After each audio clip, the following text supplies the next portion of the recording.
So it is cystic. The cytology is said to be negative if 3 consecutive cytology analysis is going to be negative for malignancy, then you need to observe.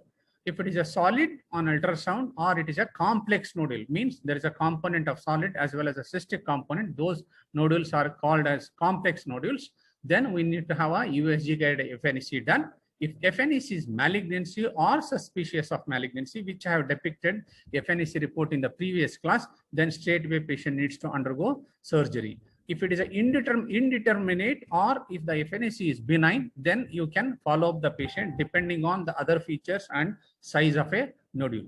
So this is the flow chart which you need to understand first and then try to draw the flow chart. And if the question is asked in the theory examination, if you write down this flow chart, that is more than enough to give the answer for management of a solitary nodule thyroid. If it is asked in the practical examination, whenever you have a case, this is how you need to give the description for a solitary nodule thyroid. Coming to the topic proper now, which I'm going to talk on thyroid cancers. I'm not going to tell everything about cancers.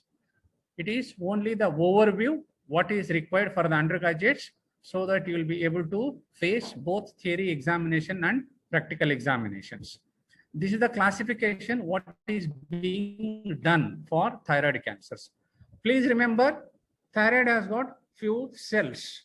One is a thyroid follicle, which I had described in the previous class, follicle, interfollicular tissue. Okay. And in between the 2 follicles, you have one more cells called parafollicular cells, that is C cells. So, and in between the 2 follicles, you have other cells like a connective tissue cell and you have got a lymphoid cells. So, any malignancies can arise from these cells. So, that is anatomy. So, according to the anatomy of the thyroid gland, malignancies can develop. It could be primarily from the thyroid itself, or it could be a primary somewhere else, cells coming and getting deposited in the thyroid and starts growing. That we call it as secondary deposits in the thyroid, which is not a very common entity. Coming to the overall nature, if the neoplastic process or neoplasms of the thyroid, they are classified benign and malignant. The commonest benign neoplasm of thyroid is a follicular adenoma. It's a follicular adenoma is a benign tumor. And a malignant are divided into primary and secondary. Primarily, it could be arising from the follicular cells, or it could be from the parafollicular cells, or it could be from the lymphoid cells in between the 2 follicles. From the follicular cells, it can be a differentiated malignancy or it can be a undifferentiated malignancy. If it is a differentiated malignancy, it could be papillary carcinoma or a follicular carcinoma, and undifferentiated malignancy is called anaplastic carcinoma. And from the parafollicular cells, it is a medullary carcinoma thyroid, which is the commonest. From the lymphoid cells, the lymphomas can, primary thyroid lymphomas can origin from thyroid itself. The secondary deposits within the thyroid could be because of the local infiltration by the nearby organs, that is esophagus or the larynx, or it could be from a distance, somewhere else. Primary could be somewhere else, and the metastatic deposits within the thyroid, the commonest primary being colon, kidney, and melanomas. Please remember these primary sites. That will be asked sometimes in the examination if you have done everything in the previous questionnaires. So these are the 3 common malignancies which can have hematogenous deposits within the thyroid. But whenever you have a case in the clinical scenario, don't give metastatic deposits in the thyroid as one of the clinical diagnoses. Please don't give one of the clinical diagnoses. It is only for the knowledge purpose. How often these are common? I have mentioned different malignancies. In that, commonest being the papillary carcinoma. 80% of the thyroid neoplasms constitutes papillary carcinomas. Next is follicular, then poorly differentiated or anaplastic carcinoma. These are 2 different entities. Poorly differentiated and anaplastic is completely undifferentiated. In between well differentiated and undifferentiated, there is one more entity called poorly differentiated, which also carries poor prognosis. Next is the medullary carcinoma arising from C cells. Then the last would be the lymphoma. And secondaries in the deposits form less than 1%, not very common. Coming to the benign variety, which I had mentioned, follicular adenoma, which I have taught in the previous class. It is the commonest benign tumor of the thyroid, presenting as solitary nodule thyroid, which forms around 30 to 40% of the solitary nodule thyroid. The distinction between a benign tumor, that is adenoma, and a malignancy, that is carcinoma, is really difficult with FNAC, because FNAC gives only the cells.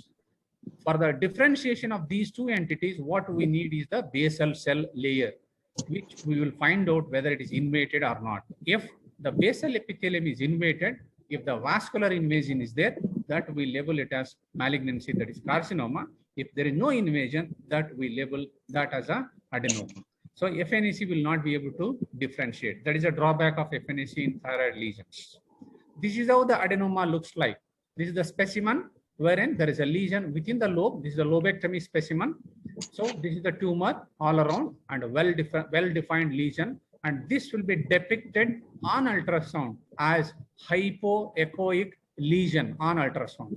Sometimes you will have competitive examinations. They will put this photograph and they will ask how this lesion would appear on ultrasound if you do a thyroid scan. Okay, this will be depicted as hypoechoic lesion. It is called hypoechoic compared to echogenicity of the remaining thyroid. The comparison is done with the remaining thyroid. Then they label it as hypoechoic. The etiological factors for thyroid neoplasms. Commonest etiological factor is the radiation. What radiation? Radiation to the neck in the past. The commonest, this everybody will tell in the examination. But if it is asked, you tell us what are the instances where there can be radiation to the neck. Just like that, nobody undergoes radiation to the neck. Just like that, we don't give radiation to the neck for no reasons. So it is a accidental, or if it is a repeated exposure of the neck by radiation. What happens? This is commonly seen in dental procedures. If a person has got repeated dental procedures during childhood, whatever the amount of radiation which is there during dental x-rays, if it gets accommodated, then that accommodative dose, which is thyroid being exposed, that results in cancers. So the minimum during childhood, if a person has the history like this, and now coming with a nodule which you are going to diagnose as thyroid cancers, that history becomes significant. It will be asked, what is the commonest malignancy which you come across, which develops following radiation to the neck? It is a papillary carcinoma thyroid. The minimum interval required between the past radiation and development of this cancer would be around 10 years. Around 10 years. So that is a commonest malignancy. Avoid this. All the dental surgeons who practices dentistry, they have to follow the protocol of using thyroid shield. There is a lead shield available, which they are supposed to put over the thyroid, over the neck, so that it will protect the thyroid whenever they take x-rays of the dental area. So that is a instrument, or that is a protective measure which is being used, thyroid shield, to avoid this development of thyroid cancer. Sometimes long-standing endemic goiters, if it is staying there for years together, then it may result in malignancy. Commonest malignancy following this long-standing goiter would be the follicular carcinoma thyroid. It could be because of the lymphocytic thyroiditis in the past, which is staying there for years together. Sometimes it can turn into primary lymphoma of the thyroid. Please remember, I have marked these three entities. I hope you are able to see my cursor. Somebody can respond. So these are the three important. If it is asked, what is a malignancy following radiation? Papillary. What is a malignancy following endemic goiter? Follicular CA. What is a malignancy following lymphocytic thyroiditis? It is lymphoma of the thyroid. So these are the commonest malignancies. Sometimes these papillary and follicular, what I mentioned, they're all well-differentiated cancers. These well-differentiated cancers, to begin with, if they stay for years together in that particular given patient, after some time, they will get de-differentiated. So to begin with, patient had a well-differentiated cancer. After some time, they get de-differentiated. That results in poorly differentiated cancers or anaplastic cancers. In other words, these two entities which I mentioned, that is poorly differentiated and anaplastic cancers, which carry poor prognosis, to begin with, most of them are well-differentiated cancers. That is the importance of treating thyroid cancers in the beginning itself. Even though they don't do much harm, even if it is a malignancy, locally they will not do much harm, but if it is left like that, and if it without any treatment for years together, at some time of their lifetime, that will turn into carry prognosis and no treatment will help. Okay, so that is this question will be asked. How it will be asked in the examination? You are given a case, and you are given the diagnosis of thyroid cancer, and the teacher will ask, why do you want to treat this patient? Patient is absolutely asymptomatic except the neck swelling, and your diagnosis is cancer. Just because it is cancer, you are not treating. You are not treating just because it is cancer. You are treating. One, is it because of cancer? Second, if not treated now, tomorrow it may turn into poorly differentiated or anaplastic, which really carry poor prognosis. That is the importance of thyroid cancers.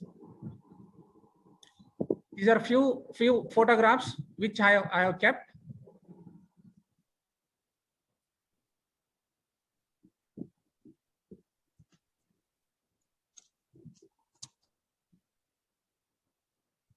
So like what I said, if it is a long-standing goiter, for example, this patient which you are seeing on the screen, the clinical photograph, this lady had almost the neck swelling for last 20 years. So probably to begin it was a benign swelling, then turned into malignancy. And by the time when she came to us, it was a poorly differentiated cancer with lung deposits, with all spine deposits, cervical spine deposits and lung deposits, even though there was no local infiltration. So this is how the well-differentiated cancers turn into malignancy or poorly differentiated cancers. So even if you do surgery at this stage of her life, probably the outcomes may not be very good. So that is the importance of treating well-differentiated cancers in the beginning itself. The pathology-wise, these are all the different varieties which I have mentioned. I said the commonest would be papillary and follicular, and next would be the poorly differentiated. The worst would be the anaplastic carcinoma. Each one of them I am going to mention about how do they spread, what is a distant common way of spreading, and what are the prognosis in each one of them. I mentioned in the previous class about children and elderly and the middle age group patients. So the prevalence according to the age, these two cancers are more common in children. Any child below 15 years of age, before the puberty age, if they come with a thyroid swelling, then keep a possibility of being malignancy. Commonest would be the papillary carcinoma thyroid. If there is a family history and seeing a goiter in a child below 15 years, then keep a possibility of medullary carcinoma thyroid with MEN syndrome. Okay. In an elderly patients, the R middle-aged patient, the follicular and anaplastic. Anaplastic, it is above 60, 70 years of age. Follicular, it can be little younger, that is around 50, 60 years of age. And a sporadic medullary, non-familial, that is sporadic medullary cancers can also occur in elderly patients. So why age is important? If you have a given case, and depending on the age, you can predict what is a common malignancy in that particular given patient. There are some syndromes which can carry, which is more common with medullary carcinoma thyroid, which may be associated. You need not by heart all of this. The commonest, the thyroid cancer, which can run in families, is medullary carcinoma thyroid. Medullary carcinoma thyroid. So Cowden syndrome, this can be, these are the tumors. It can be associated with familial adenomatosis, polyposis, that is a colonic lesions. And these are the different another syndromes carry a combination. PTC is papillary thyroid cancer. Papillary thyroid cancer. So next to medullary, which can run in families, is the papillary thyroid cancer. Next to medullary carcinoma thyroid. Coming to the well-differentiated commonest tumor, that is papillary carcinoma thyroid. This is the commonest variety of thyroid cancer, which amounts around 80%. More common in younger age group.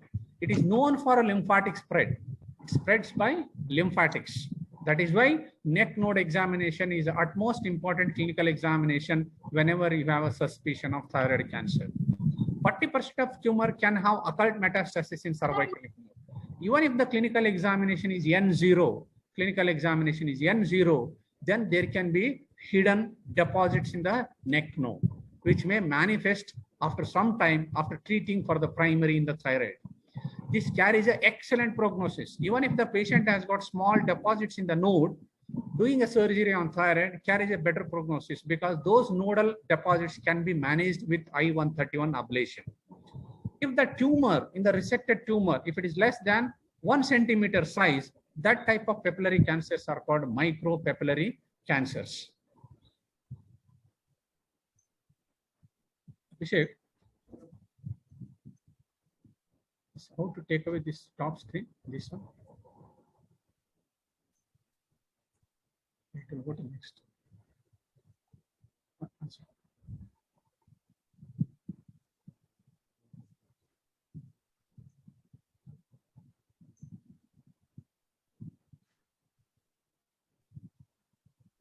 Stop.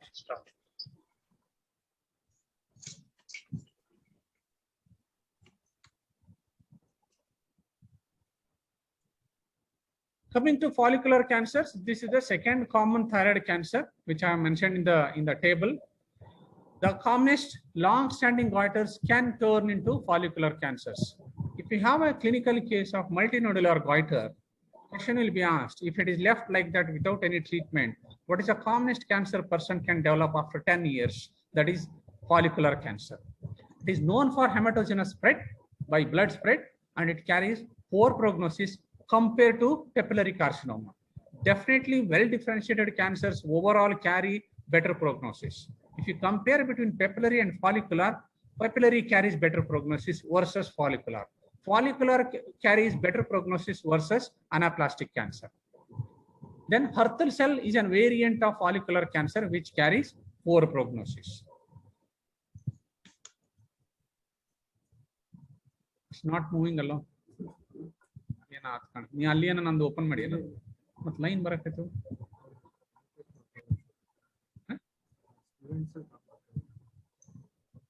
then that should be stopped.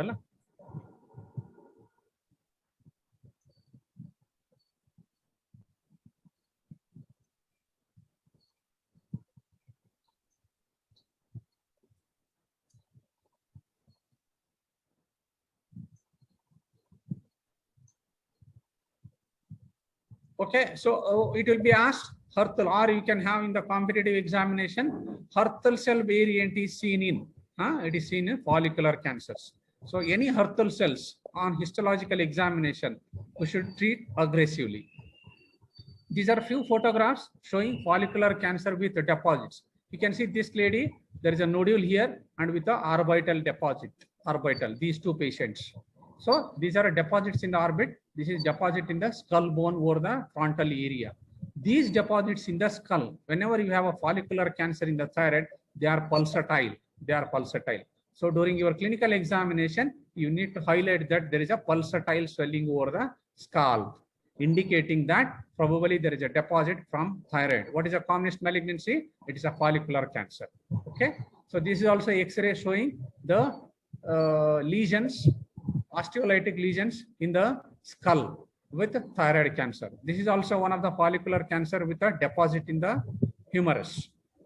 This type of fractures are called pathological fractures, secondary to deposit from the malignancy. Here, like I mentioned, follicular cancers known for invasion. They spread by bloodstream, and there will be invasion of the capsule as well as the blood vessels. That is an angiocapsular invasion.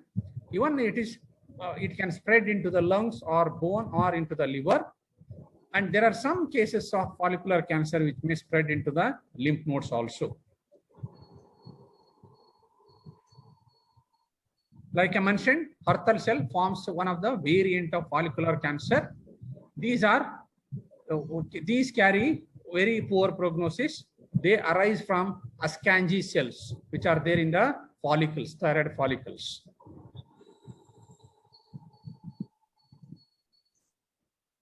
Next is the anaplastic carcinoma, which carries very poor prognosis.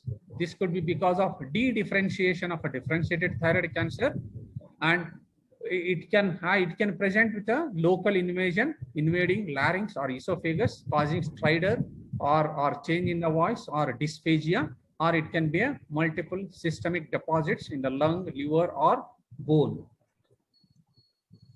These patients we don't see very often with lung deposits or bone deposits because patient will be no more because of local infiltration into the larynx causing stridor and mortality. Next is the medullary thyroid cancer. Like I mentioned, it is of two varieties. One is a sporadic and familial. Please remember, familial, it may run in families, but the percentage is very less. Most of them are sporadic varieties, wherein that single particular patient is affected without any history in the family. Okay, that is the commonest variety. So if it is asked, what is the commonest thyroid cancers which runs in medullary, which runs in families pertaining to thyroid cancers, it is a medullary thyroid carcinoma. But if it is asked, medullary thyroid carcinoma, is it common in familial variety or a sporadic variety? It is a sporadic variety which is more common. So that may not have many family members involved. If you have proved, or if you have a case, proved case of medullary carcinoma thyroid, it's a very well circumscribed, unencapsulated, and microscopy will show lot of amyloid stroma. And one of the tumor marker for medullary carcinoma is a calcitonin or carcinoembryonic antigen. So calcitonin and CEA are two tumor markers for medullary carcinoma thyroid. Here I want to mention, if it is asked, what are the tumor markers available in thyroid cancers? Please remember three tumor markers for thyroid cancers. One is thyroglobulin, second is calcitonin, third is carcinoembryonic antigen. This thyroglobulin is the tumor marker for follicular and papillary CA, that is well differentiated cancers, follicular cancers. Calcitonin and CA, they are tumor markers for medullary thyroid carcinoma. Okay, so for your level, please remember these three tumor markers and where exactly they are seen. Okay, that will be asked. That will be asked in the form of an MCQ or in the clinical case presentation. Medullary carcinoma specialties, it spreads by lymphatics. Even if clinical examination shows no neck nodes, that we call it as a N0 neck. In medullary carcinoma, the central group of nodes, central group, pre and paratracheal nodes are invariably involved. Since the central group is invariably involved in medullary thyroid cancers, the policy of treatment of medullary carcinoma thyroid, which I am going to tell later, is along with surgery for thyroid, you need to take out these nodes, whether they are involved or not involved. That we call it as central node neck dissection in N0 neck. You got the point? So that is the reason why we should remove. If the question is asked, which thyroid cancer has got a highest incidence of lymphatic spread, the answer should be medullary thyroid cancer. Please remember, don't get confused. For papillary thyroid cancer, the commonest way of spread is lymph node spread. If you take the lymph node spread as the priority and then ask the questions, which is the thyroid cancer which has got the highest predilection for spread by lymphatics, it is a medullary carcinoma thyroid, which has got a highest spread, more than 50%, more than 50%, highest. Okay, so even in N0 neck, N0 means clinically no palpable lymph nodes in a thyroid cancer or any cancers in the head and neck area. That is called N0 neck. So even in N0 neck, in thyroid cancers, medullary cancer have a central neck nodes. The features, if it is a familial variety, it can be combination of MEN2A and 2B. These are the MEN2A will have medullary thyroid cancer, pheochromocytoma, primary hyperparathyroidism, and other amyloidosis. 2B, again medullary thyroid cancer, pheochromocytoma, and there can be mucocutaneous neuromas. Mucocutaneous neuromas. Okay, so these are the varieties. If you can remember 2A and 2B, that is more than enough. If you are doing an uptake scan in a given thyroid case, these are the few points which you will come to know. This is how the normal thyroid looks. It's a uniform uptake of nucleate, either technetium or I-123, and thyroid gland is visualized like this. Along with the thyroid gland, this nucleate will be uptaken even by the salivary glands also. So this is how it looks like. If it is a nodular goiter, you can see these are the uptakes, and in between you can see hypo uptake. Like I mentioned in the previous class, if it is a multinodular goiter, it is an internodular tissue which uptakes the technetium or a nucleate agent. So it is what is seen is the internodular tissue, and what is not seen are the nodules within the thyroid gland. So this is a typical picture of multinodular goiter on a thyroid uptake scan. Don't please remember these photographs. In your competitive examination, these photographs will be put and question will be asked. Question will be, what is your diagnosis with this photograph in a thyroid uptake scan? This you can see the remaining thyroid gland has taken good nuclear scan, but one area is not taken. So this we call it as a cold nodule. Means there is no uptake in this nodule. It is a case of solitary nodule thyroid. It's a cold nodule. In this showing, only remaining whole of the thyroid gland is not seen, but only one area of the left lobe, there is a more uptake. That we call it as hot nodule. This is what I was mentioning when I draw that first flow chart for a solitary nodule thyroid. This is how it looks like after doing a thyroid scan. Staging, just for the completion sake, I have written, you need not remember, but if you remember this D-group staging, which is simple, there is one more TNMG staging, which we ask for the postgraduates, which is more important for the treatment, which is little complicated, which I will not highlight for you people. So this is the staging 1, 2, 3, 4. It is very simple. If the disease is limited to the thyroid, it is stage 1. If thyroid and there are neck nodes, it becomes stage 2. If it is extra thyroid with or without lymph nodes, whether it has gone outside the thyroid involving the larynx or the esophagus, that becomes stage 3. And if the person has got a distant metastasis, that becomes stage 4. So if you can remember this, that is more than enough. For the treatment for thyroid cancers, how this is how the thyroid cancer is different from other cancers. For the treatment purpose, thyroid cancers has got some factors from the patient side, from the disease side, from the histological side, to divide that particular patient into two groups. Which group he belongs to, whether the patient belongs to low risk or the high risk. So this system is called AGES scoring system. That is AGES scoring system.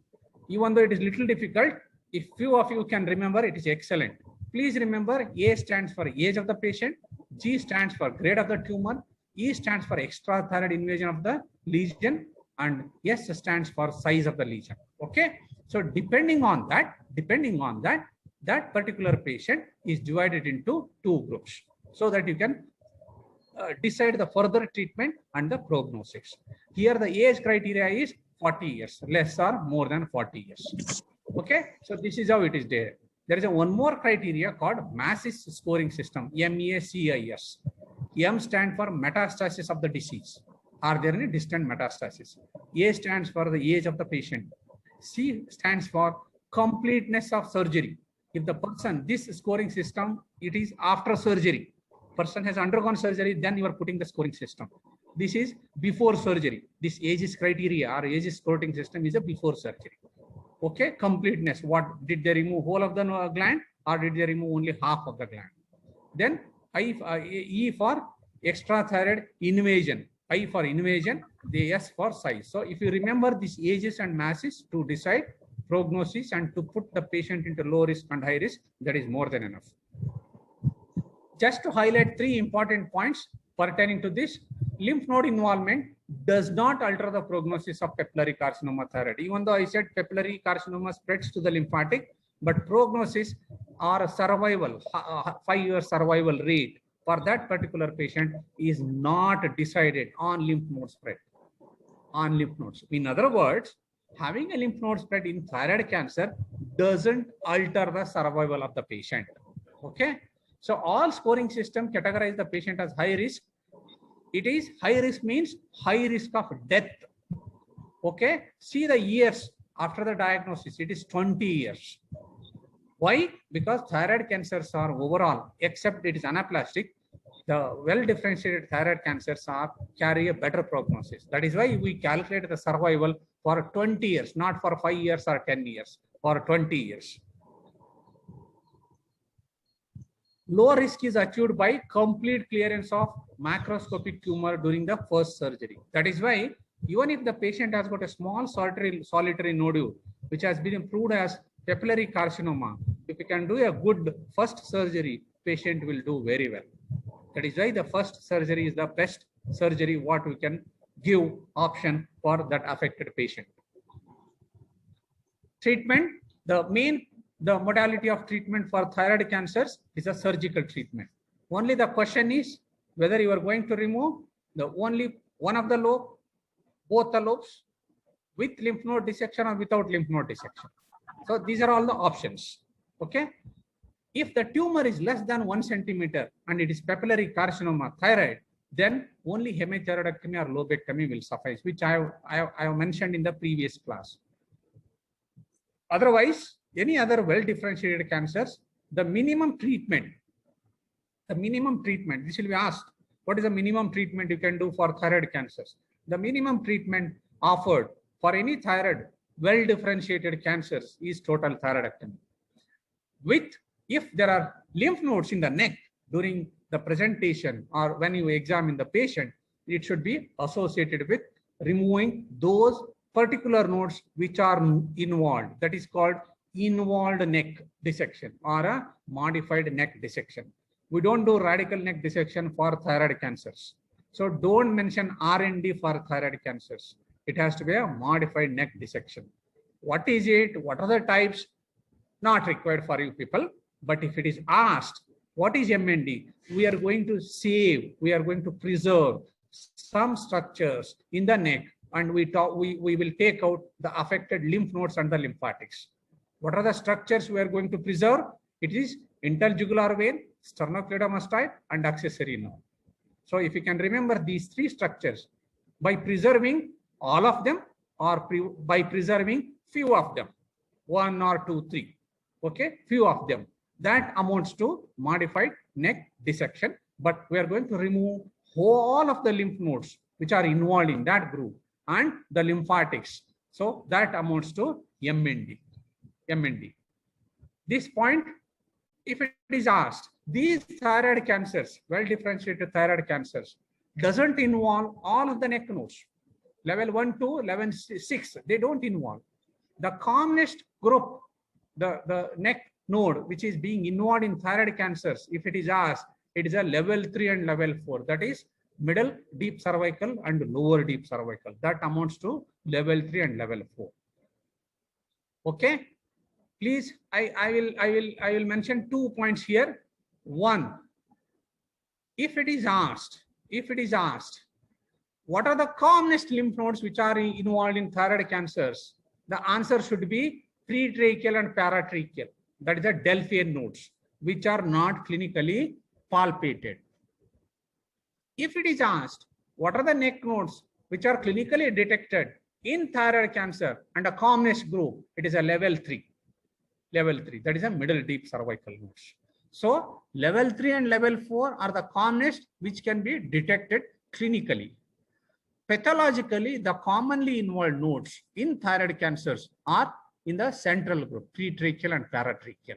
So that is the difference. Whenever you have a competitive examinations question, read the question nicely, because you will have both the options out of 4. In those 2 options will be there, these 2 options. So you need to check the question, what they want to know. Is it a clinic they are highlighting? Okay. So if it is involved, then we need to do the involved neck dissection. If the tumor is bilateral and if there are palpable nodes on either side, then bilateral MND has to be done. And I mentioned medullary carcinoma specialty. It is the specialty it is commonly involving central neck nodes. So even if the neck is clinically N0 and if your diagnosis is going to be medullary carcinoma thyroid, then you need to do total thyroidectomy with a central neck node dissection.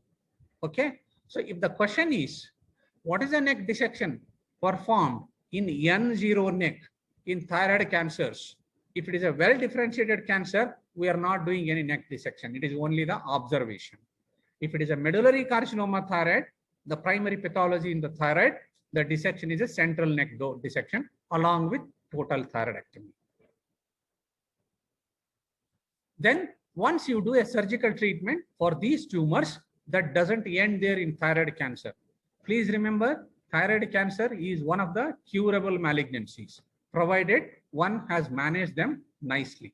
So after doing either only the total thyroidectomy or a total thyroidectomy with neck node dissection, whenever it is indicated, Post-operatively, patient has to be managed with I-131 ablation.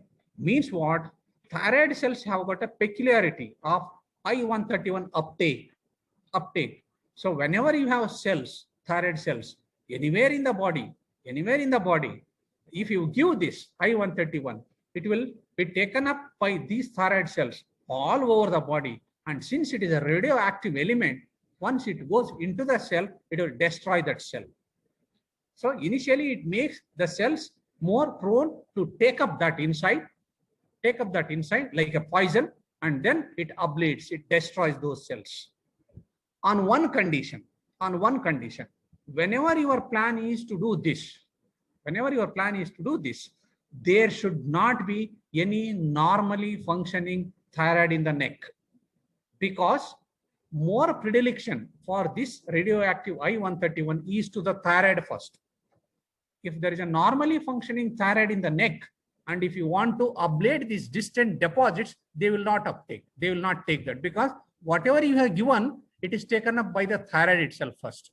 So this application of I-131 ablation for a distant deposit in thyroid cancers is applicable, provided there should not be any normally functioning thyroid in the neck.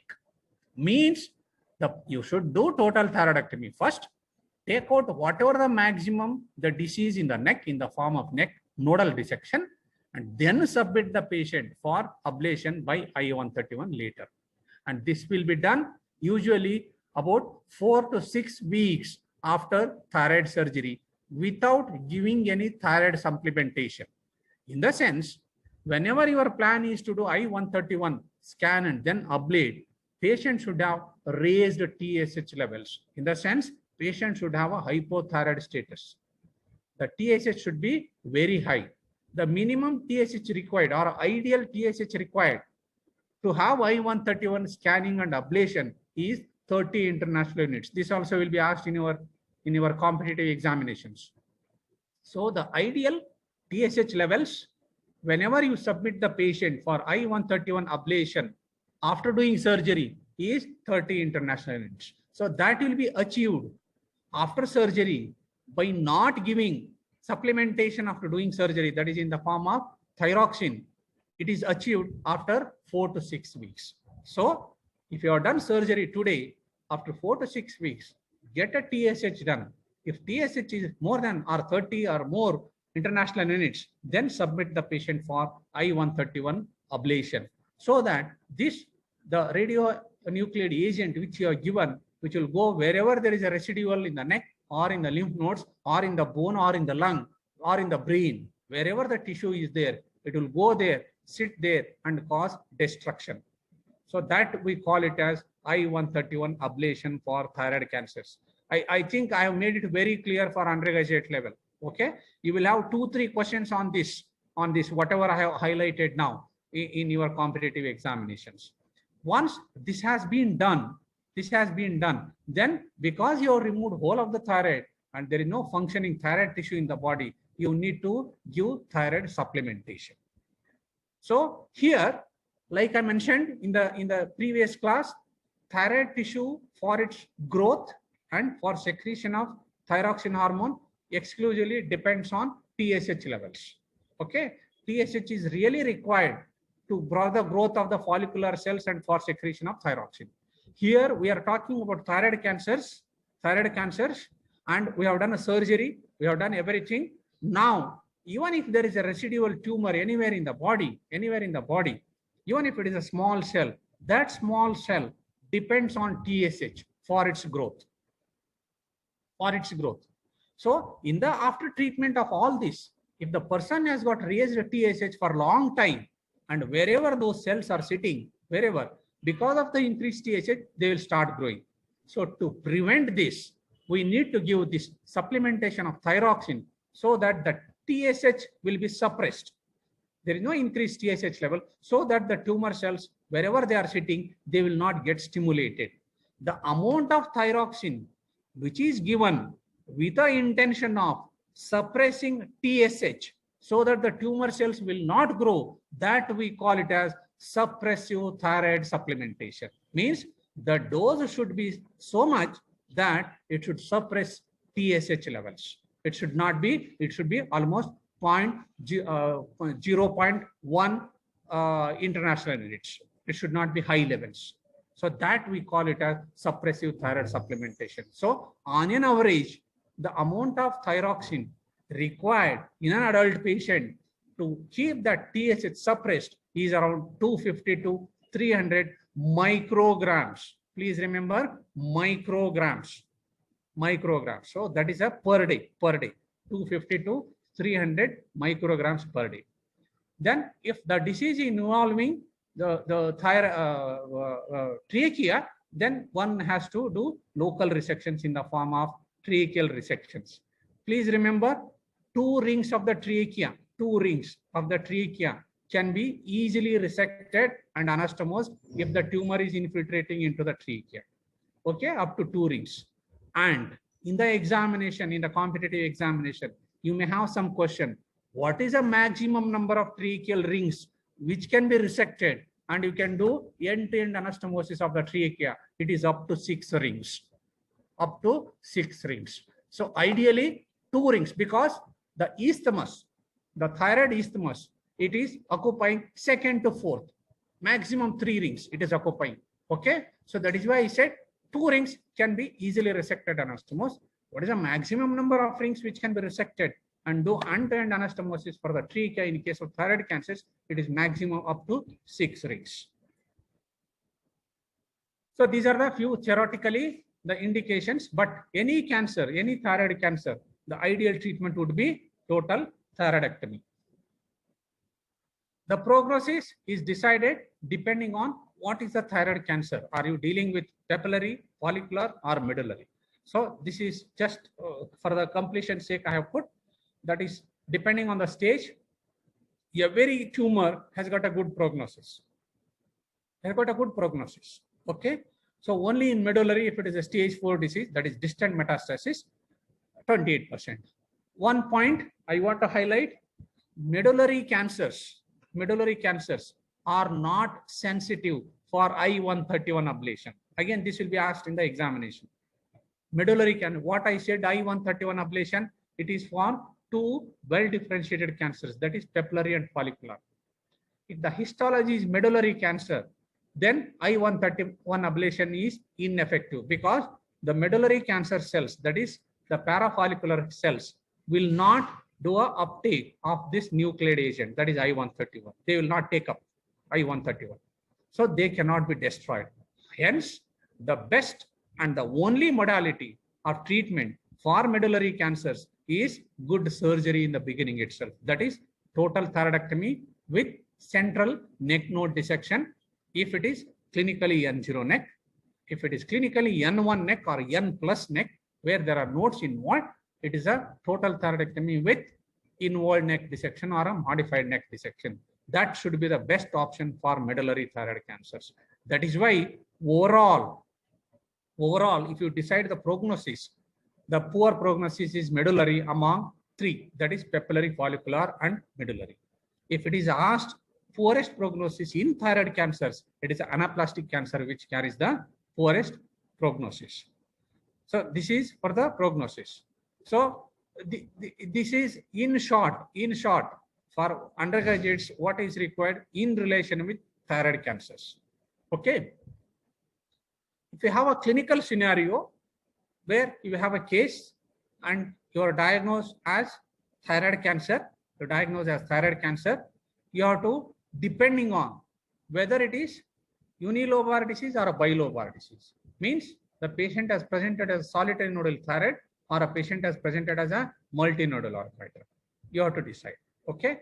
So if you have a case presenting as a solitary nodal thyroid and diagnosis is cancer, thyroid cancer, even if you mention the treatment as hemithyroidectomy, it is acceptable.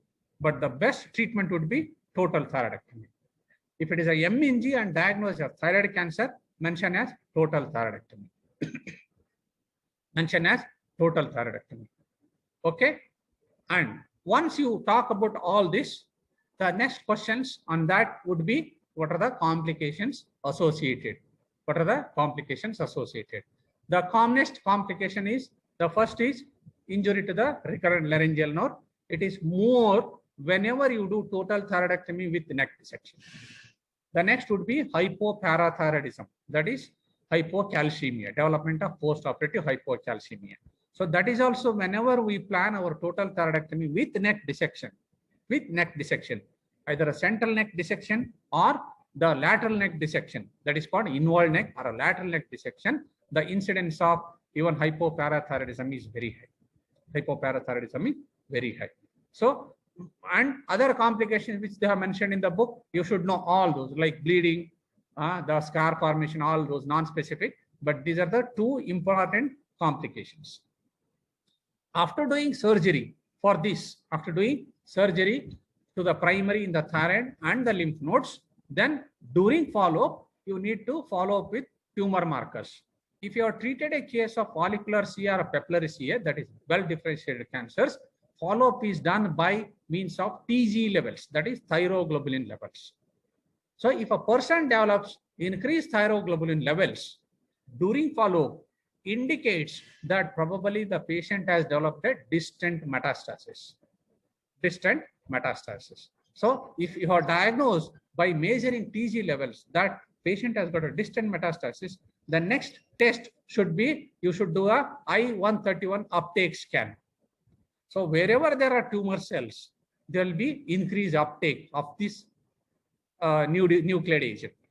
Okay, then we have to treat accordingly. Okay, if you have treated papillary and follicular, it is thyroglobulin levels. If you have treated medullary carcinoma thyroid, then you need to have two tumor markers, that is calcitonin and carcinoembryonic antigen. And if they are raised, indicates that probably the person has developed either loco-regional or a distant metastatic disease. These are the patients for whom you cannot do anything, because those deposits in medullary carcinoma thyroid cannot be ablated by I-131. That is why the first surgery, what we do, should be the best surgery in medullary carcinoma thyroid. That is why in stage 4 disease, the 5-year survival rate is only 28% versus more than 50% in other two tumors. Okay, and they carry some genes which I did not write down here. These medullary cancers, proto-oncogenes, which you can find out in familial varieties in a child, and if that proto-oncogene is found to be positive in that given familial people, then those are the patients who may need prophylactic thyroidectomy. Means what? You are removing normal thyroid, even though it doesn't have any hidden malignancy, because they have the chromosomes in their body which are going to indicate that this patient is going to develop malignancy later. Okay, so what is a malignancy? It is a medullary carcinoma thyroid. So if there is a familial variety of medullary carcinoma thyroid, familial variety, and in the family members, if that proto-oncogene found to be raised, then they become the candidate for undergoing prophylactic thyroidectomy. Here only I will mention, there are few organs in the body where they are being removed prophylactically, thinking or hoping probably in later of their life, they may develop malignancy. Thyroid is one of the organs. Next is breast. There is an entity called prophylactic mastectomy. Prophylactic mastectomy. So wherein, even though there is no established malignancy inside, because we are evaluating by investigating proto-oncogenes and abnormality in those particular named and numbered chromosomes, abnormalities, to avoid the development of cancer in future, we are going to remove those organs. So please remember, these are the two important surface organs. To prevent further development of cancer, we are going to remove prophylactically. That is prophylactic thyroidectomy. So this is in short about thyroid cancers overview for undergraduates. So if you have anything, you can put in the chat box, or you can unmute and speak, maybe one or two of you.